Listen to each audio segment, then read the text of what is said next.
देखिए, भारतीय जनता पार्टी के शीर्ष नेतृत्व ने और हरियाणा के हाईकमान ने हमारे श्री कुलवंत बाजीगर जी को गुला विधानसभा से प्रत्याशी घोषित किया है। और आज सुबह से ही मैं इस गुला विधानसभा के अंदर आया हुआ हूँ और कई जगह मेरा कई लोगों से मिलना हुआ है और मैंने ये महसूस किया कि माहौल भारतीय जनता पार्टी के पक्ष में है। लोगों ने मन बना लिया है कि वो भारतीय जनता पार्टी को ये गुला विधानसभा जितवाकर कुलवंत जी को विधायक बनाने वाले हैं और माननीय नायब सैनी जी को दोबारा इस प्रदेश का मुख्यमंत्री बनाने वाले हैं।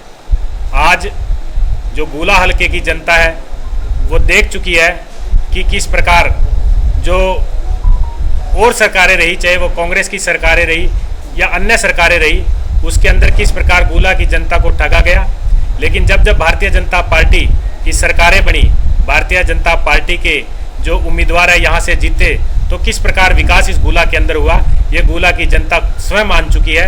और गुला की जनता ने ये मन बना लिया है कि वो इस गुला विधानसभा के अंदर एक बार फिर कमल खिलाने का काम करेगी और इस गुला विधानसभा से श्री कुलवंत बाजीगर को जितवाने का काम करेगी। बीजेपी में बहुत से टिकटार्थी थे, कुलवंत बाजीगर को टिकट मिली, क्या दूसरे जो टिकटार्थी लाइन में लगे हुए थे बीजेपी पार्टी का या कुलवंत बाजीगर का पुरजोर सहयोग करेंगे? देखिए, किसी भी मजबूत पार्टी के पास कई टिकटार्थी होते हैं और भारतीय जनता पार्टी के पास भी कई मजबूत टिकटार्थी थे, लेकिन चुनाव के समय टिकट एक व्यक्ति को दिया जाता है।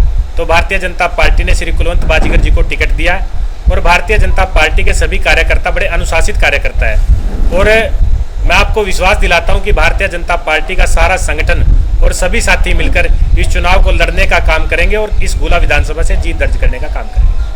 बीजेपी पार्टी के 7 उम्मीदवारों की घोषणा की, लेकिन कई जगह पर विरोध भी देखने को मिल रहा है। देखिए, जब भी टिकट वितरण का इस प्रकार की प्रणाली होती है तो इस प्रकार का विरोध या इस प्रकार का हम कहें कि कोई मनमुटाव स्वाभाविक होता है, इस प्रकार की प्रक्रिया।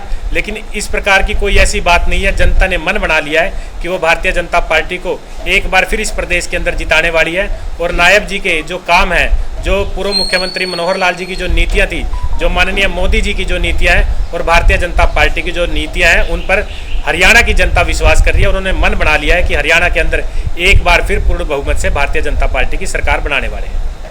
हरियाणा में बीजेपी पार्टी के मुद्दों को लेकर जनता के बीच में चुनाव प्रचार के लिए या वोट बैंक के लिए जा रही है? देखिए, भारतीय जनता पार्टी अपनी जन कल्याणकारी नीतियों के बल पर जनता के बीच में जा रही है।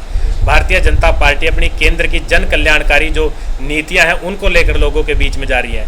आज मैं बताऊंगा कि जिस प्रकार अगर हम आम किसी गांव में जाकर, चौपाल में जाकर भी बात करते हैं, अगर भारतीय जनता पार्टी का कार्यकर्ता एक कल्याणकारी नीति बताता है तो वहां बैठा हुआ आम आदमी भारतीय जनता पार्टी की 4 जन कल्याणकारी नीतियों को लोगों को बताने का काम करता है। तो धरातल तक भारतीय जनता पार्टी की जन कल्याणकारी नीतियां पहुंच चुकी है और लोगों ने मन बना लिया है कि वो एक बार फिर भारतीय जनता पार्टी को ये प्रदेश सौंपने वाले हैं। जीत का मंत्र क्या रहेगा? देखिए, हमारा मंत्र सबका साथ, सबका विश्वास, सबका साथ, सबका विश्वास। और हम सब मिलकर, भारतीय जनता पार्टी के सभी कार्यकर्ता मिलकर जिन जो जन कल्याणकारी नीति है वो लोगों तक पहुंचाएंगे और लोगों का मन जीतकर हम एक बार फिर इस प्रदेश के अंदर सरकार बनाने का काम करेंगे। मनोज जी क्या कहना चाहेंगे? आज जिलाध्यक्ष पहुंचे आपके? देखिए, आज हमारे यहाँ मेरे निवास पे पहुंचे हैं क्योंकि अभी अभी मेरे को एकदम पता चला, क्योंकि मैं गांव में कंपनी कर रहा था, तो इन्होंने आगे संगठन के कुछ आदमियों की मीटिंग भी ली है और यहाँ पहुंचे हैं। मैं इनका स्वागत करता हूं।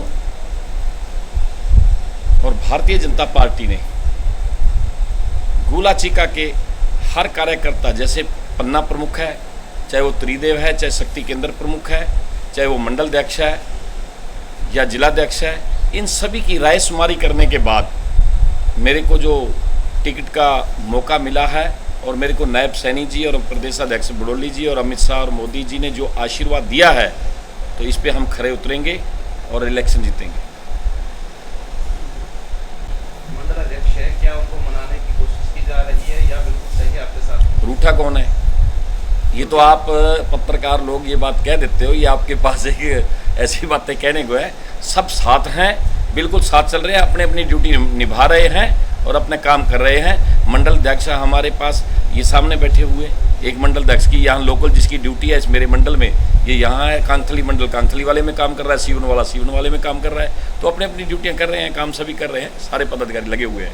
कहीं ना कहीं जो रवि तारावड़ी गुप्ती हैं, जो मंडल अध्यक्ष के कुछ आपके सदस्य थे, उसके साथ जुड़े हुए हैं, वो अभी तक दिखाई नहीं दिए। देखिए, भारतीय जनता पार्टी में कोई ना गुट है, ना कभी देखने को आपको मिलेगा।